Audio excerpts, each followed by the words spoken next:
Një operacion i përbashkët midis Shqipërisë dhe Italisë çoi në goditje një grupi të fuqishëm kriminal me bazë në Durrës.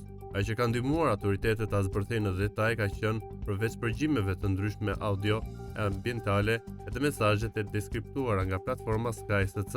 Bëhet fjalë për ngakesa të mëdha ku vetëm njëra prej tyre ishte 250 kg kokainë dhe heroin të pastër. Në të njëjtat biseda është zbuluar dhe rrjedhja parave nga Pulja drejt Shqipërisë. Janë pagesa që bëheshin nga shoferët e autobusëve ndërkombëtar. Sipas të dhënave të Dias, janë kapur shuma prej 4.5 milion eurosh. Po ashtu autoritetet kanë zbuluar nëpërmjet bisedave të përgjuara dërgesat e parave për të paguar drogën të cilët janë zhvilluar në Bari për 500.000 euro e një të sasi është transferuar në dollar nga Shqipëria drejt Amerikës Latine për të blerë kokainë me anije.